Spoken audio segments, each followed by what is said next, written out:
La diffusion vient de démarrer. Tous les participants sont en mode écoute seul.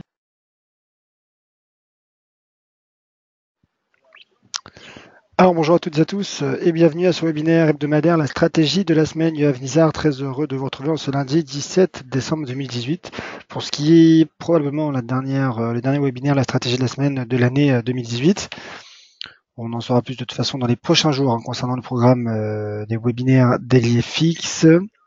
Je vous laisse alors prendre connaissance des avertissements légaux sur les risques et je vais revenir donc dans un premier temps sur la stratégie que j'ai donnée la semaine passée, c'était sur le taux de change USD-Yen et je reviendrai ensuite donc sur la stratégie que j'ai choisie pour vous cette semaine. Le trading avec effet de levier amplifie toujours les gains et les pertes. Un compte risque limité présente un risque de perte du capital investi. L'investissement sur compte titre présente un risque de perte en capital. IG fournit exclusivement un service d'exécution d'ordre. Cette présentation est donnée à titre indicatif et ne saurait être considérée comme un conseil ou une recommandation. Voilà, lisez bien donc cet avertissement légal sur les risques. Et je vous rappelle donc que vous avez le chat qui est à votre disposition pour me poser toutes vos questions, réagir, me dire également ce que vous pensez donc des stratégies qui seront évoquées durant ce webinaire. Alors voilà, donc c'est parti pour l'avertissement légal sur les risques. Et je reviens donc sur l'USD-Yen, taux de change USD-Yen. Alors je rappelle brièvement ce que j'avais dit la semaine passée. À court terme, c'est vrai que le potentiel me paraissait haussier suite à ce double creux, ce double bottom qui a donc été validé et qui aura donc reconduit le cours sous cette première résistance de long terme, vous voyez à 113,62. Donc le cours qui a atteint cette première résistance. Et ce que j'avais dit ensuite pour du moyen terme, c'est une trading moyen terme, c'est vrai que voilà, j'attendais un retour du cours à l'intérieur de cette zone de résistance pour ensuite pouvoir dégager une stratégie baissière. Alors le cours n'a pas attendu finalement d'atteindre cette partie supérieure de ce triangle pour entamer un repli, puisqu'il baisse en effet. Le taux de change USD-Yen baisse en raison d'une part du plafonnement du dollar américain, du repli technique du dollar américain sous ses sommets, mais également donc du renforcement du yen, puisque les marchés boursiers sont en train de reculer. Ils subissent un net recul. Donc ce climat d'aversion au risque semble profiter aux actifs refuges dont fait partie la devise japonaise. Alors, concernant les seuils que j'avais donnés, donc à court terme, c'est vrai qu'il est la partie supérieure de ce triangle, mais vous voyez le cours, encore une fois, s'est replié juste avant les 114, juste avant d'atteindre cette oblique baissière, mais l'oblique donc supérieure du triangle. Et donc le seuil que je visais donc en une trading moyen terme, à moyen terme, hein, c'était ce seuil à 112,36. Voilà un retour donc sur ce double niveau de support composé donc des 112,36 et de cette oblique haussière, la partie inférieure donc du triangle. Donc 112,36, le cours semble en prendre la direction. Une cassure relancerait le risque baissier sur l'USD-Yen qui s'enfoncerait alors, selon moi, vers 111,77. Et prochain seuil, mais de long terme, cette fois-ci prochain niveau de support à 110,59. On n'en est pas encore là.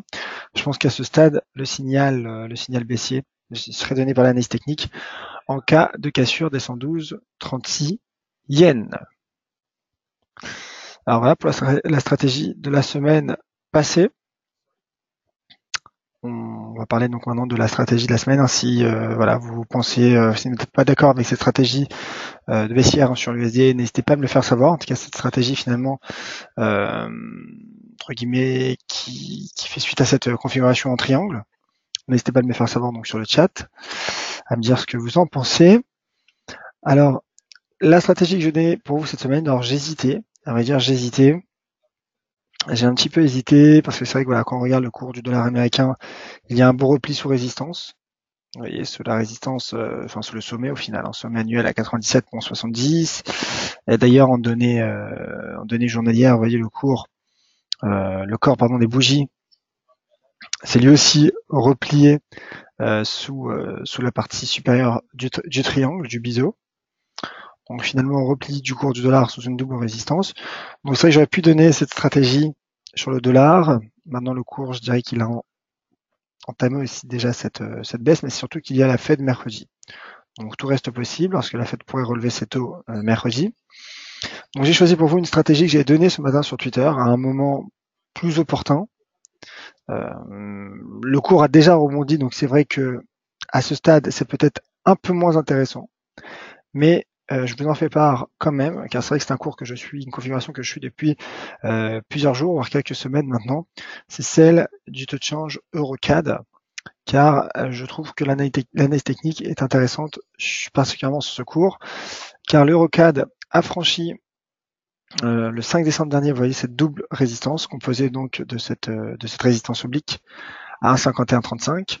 Ah pardon, cette résistance horizontale à 1,5135 et de la résistance oblique, la droite de tendance baissière, très belle droite de tendance baissière, qui part de ce sommet du 25 avril dernier.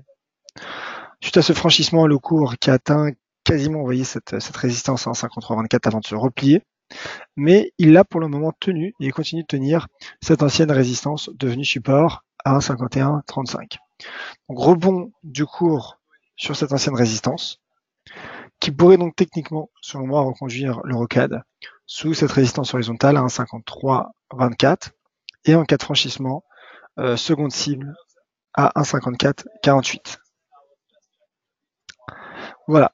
Voilà donc la stratégie que j'ai sélectionnée pour vous cette semaine. C'est vrai que ce matin, quand j'avais tweeté ce graphique, le cours avait rebondissé légèrement, mais n'avait pas encore finalement s'est étendu. Je vais simplement mettre le graphique de l'EXY, le graphique XY, donc qui est finalement l'équivalent du DXY, mais pour l'euro. Vous voyez, c'est pour cette raison que je vous ai mis aussi cette configuration sur graphique, c'est que le cours de l'euro peine à rebondir. Il se maintient, vous voyez, à proximité de ses plus bas annuels. Et là, d'ailleurs, vous voyez, il se replie un petit repli technique. Mais finalement, c'est surtout le cours donc qui se maintient sur une proche de sa zone de support. Proche de sa zone de support.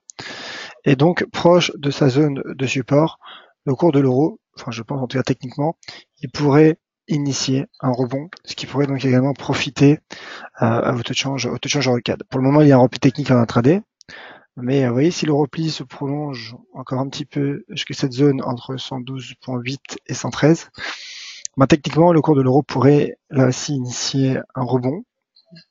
Alors on verra, mais en tout cas, si l'on regarde le graphique EuroCAD, en tout cas moi, ce que je le regarde, je me dis en effet qu'il y a un potentiel de rebond, en tout cas un potentiel aussi à court terme du taux de change EuroCAD. Encore une fois, à ce stade, c'est peut-être moins intéressant. En tout cas, cette stratégie, elle serait écartée. Ce scénario serait écarté, je le pense, en cas de cassure en données journalières de cette ancienne résistance devenue support 1,53, 1,51, 35. Et ben voilà, je pense avoir fait le tour de ce que je souhaitais évoquer avec vous. Alors il y a des questions sur le chat qui ne sont pas directement liées à à la stratégie de la semaine, mais je vais quand même en parler.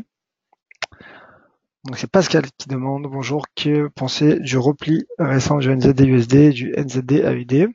Je vais regarder ça.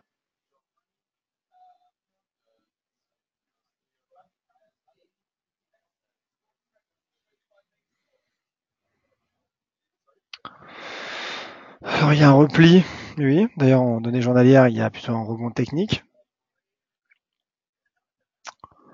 Alors, qu'en pensez?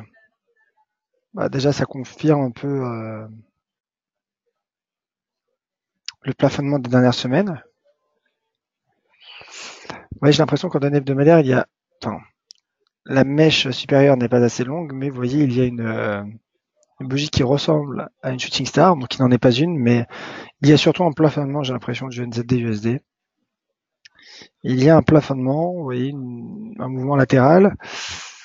Voilà, donc, mais il y a aussi un niveau support à 0,6756.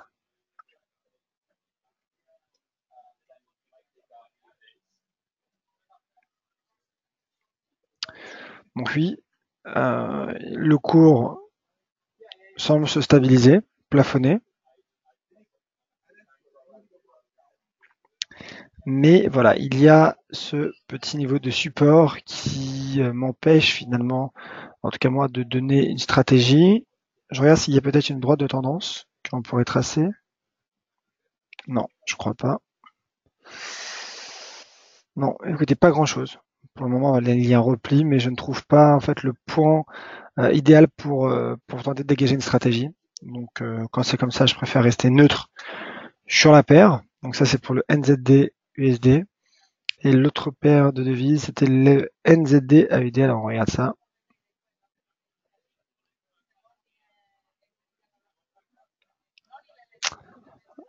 Alors NZD AUD, enfin AUD NZD du coup.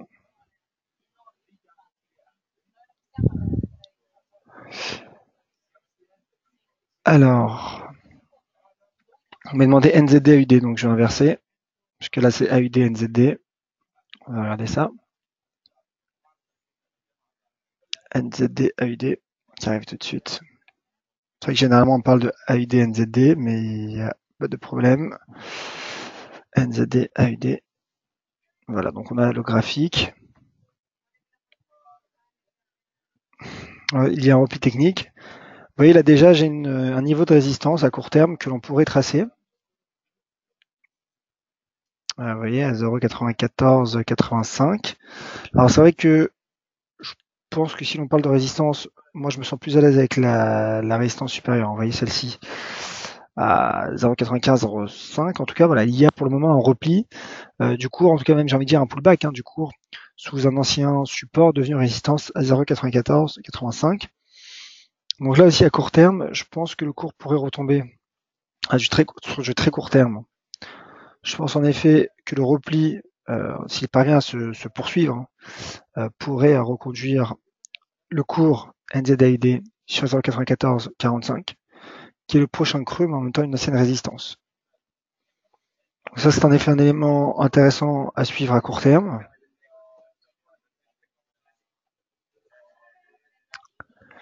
Pas de divergence. Pas de divergence. Donc le graphique horaire, finalement, qui me donne pas beaucoup d'autres indications.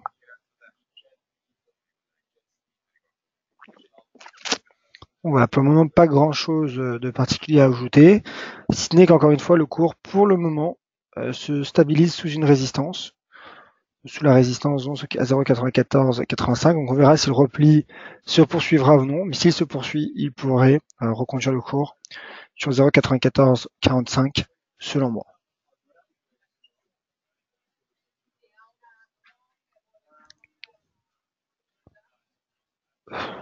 Alors, d'autres questions? Analyse du Nasdaq et du Brent, on regarde ça.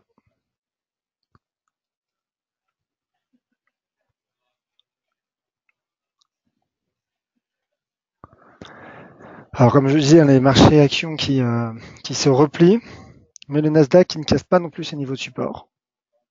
Et il reste à proximité de ces niveaux de support, et notamment celui à 6408.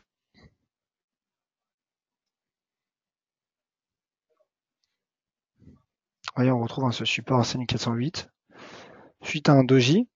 Donc là, à court terme, je pense qu'il reste encore une marge baissière pour le cours du Nasdaq. Maintenant, encore une fois, tout dépend de votre horizon de temps. Moi, sur du moyen terme, je vois un niveau de support en données hebdomadaires et en données journalières. Donc, pour le moment, je préférais éviter de donner une stratégie baissière de moyen terme sur le Nasdaq. Et sur le court terme, c'est toujours pareil, le cours qui est proche des 6408 qui tente de se stabiliser. Donc, il se stabilise après avoir baissé.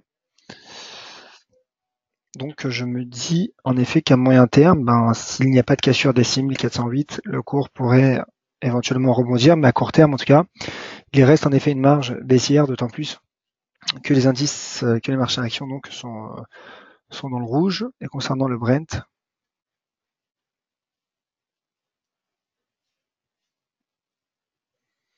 alors le Brent,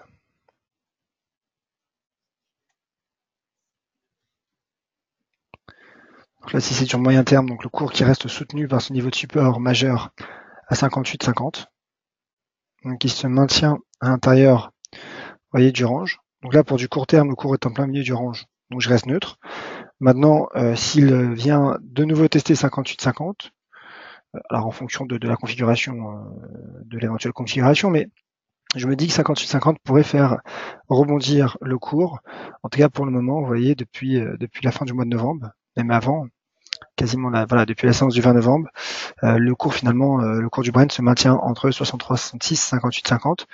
Donc à court terme, je pense que le pivot pourrait être 58,50, qui pourrait faire réagir et rebondir le cours du Brent en direction des 63,66 $. Alors voilà, je pense avoir fait le tour des questions. Merci mon cher Pascal, merci Philippe, merci à toutes et à tous donc d'avoir été présents à ce webinaire et sur le chat. Donc le prochain point de marché en ma compagnie aura lieu demain à 13h. Donc pour le point de marché stratégie bourse forex. Donc j'assurerai bien sûr un suivi des configurations évoquées aujourd'hui et je vous ferai part bien sûr de mes stratégies du jour. Et d'ici là, bien sûr, vous retrouverez Valentin Onfrand, comme chaque matin, dès 9h demain matin et toute la semaine. Et donc, vous me retrouvez aussi donc sur Twitter, @yoavnizar. Merci à toutes et à tous. Donc, encore une fois, pas sûr qu'il y ait la stratégie de la semaine lundi prochain. Ce sera lundi 24 décembre, donc pas sûr. Je vous confirmerai de toute façon tout ça sur Twitter. Si jamais il y aurait donc, si jamais il y a webinaire, je vous confirmerai. Mais voilà, je pense pas. En tout cas, donc, je vous souhaite une bonne après-midi. Soyez prudents, bien sûr, sur les marchés. Et on se retrouve donc demain à 13h pour le point de marché stratégie bourse forex. Et tout de suite sur Twitter. Merci à toutes et à tous.